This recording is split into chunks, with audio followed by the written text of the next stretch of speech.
All right, let's get right into it. We're going to break down the strategic playbook for creating digital products that don't just, sit there on a virtual shelf. We're talking about products that actually sell and generate real, consistent profit. It's the big question, isn't it? The one that keeps so many creators up at night.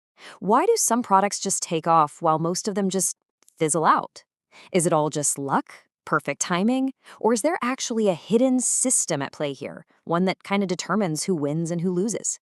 Well, it turns out there is. And this right here, this visual gets to the absolute core of the problem.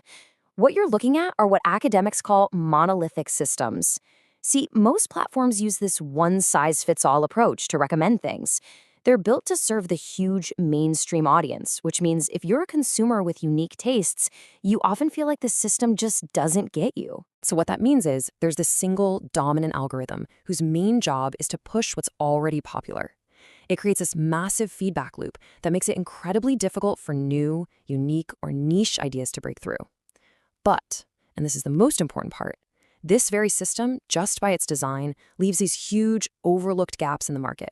And that is our secret weapon. So here's our game plan for this explainer. First, we're going to understand the machine we're up against. Then we'll get the formula to find our competitive edge, a checklist to make sure our ideas are winners, and a playbook for real profit, all leading up to your very first concrete move. Let's kick things off with the mainstream machine.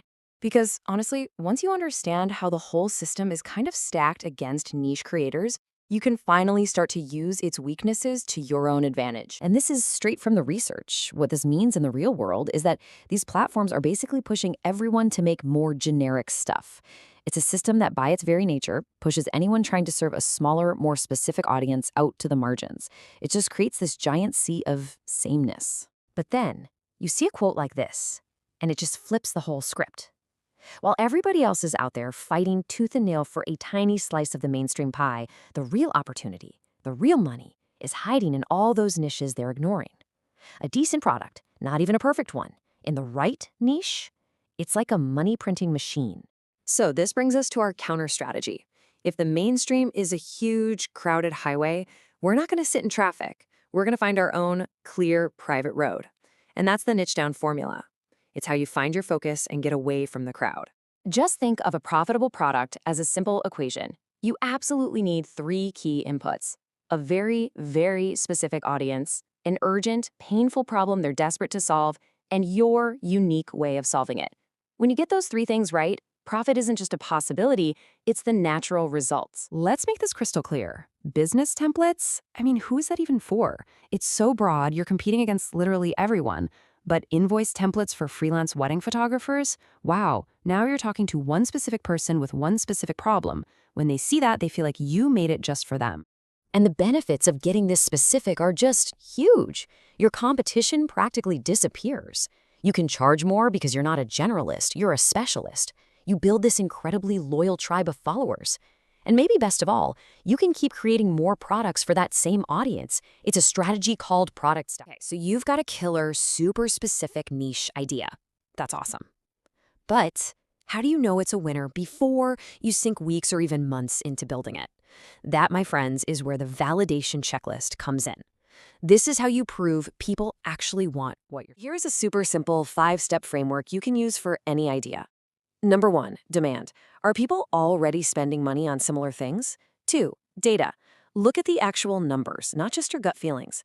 3, competition. Is there enough room in the market for a better, fresher, or just different version? 4, intent. Is this a nice to have, or is it solving an urgent, I need this fixed right now problem? And finally, number 5, fit. Does this idea actually get you excited? Does it align with yours? And if you need any proof of what's possible in a well-validated niche, just look at this number. Over $370,000. That's the revenue for a single digital planner on Etsy. This isn't a guess, it's not a projection, it's real data. It just goes to show you that when you find the right product for the right market, the potential is absolutely massive. Now, when you see a number like that, it's really easy to think, well, that market is probably way too crowded. I'm too late to the party. It's such a common fear, but we really need to change how we think about competition. Here's the big mindset shift. Competition is not a bad thing. In fact, good competition is a great thing. It's proof. It's validation that people are already in that market, with their wallets out, ready to spend money. Your goal isn't to find an empty market, because that usually means nobody wants what's for sale. The goal is to find a busy market and just offer something better, clearer, or more specialized.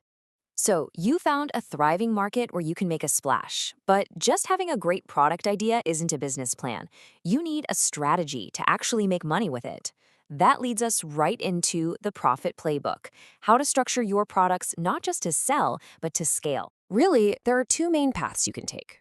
There's the volume play, which is all about selling low-priced items like templates or presets to a whole lot of people. Or there's the value play. This is about selling high-priced, high-impact products, like courses or coaching, to a smaller, more dedicated group.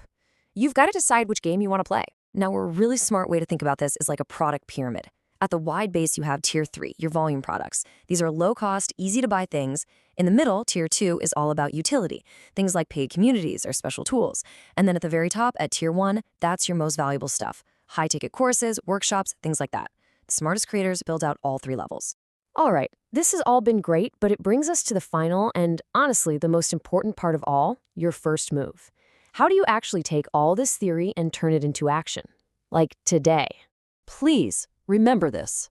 Before you write a single line of code, or design a single graphic, or record any video, your number one job is to make sure people actually want the thing you're thinking about building. And here is a beautifully simple, low-risk way to do exactly that.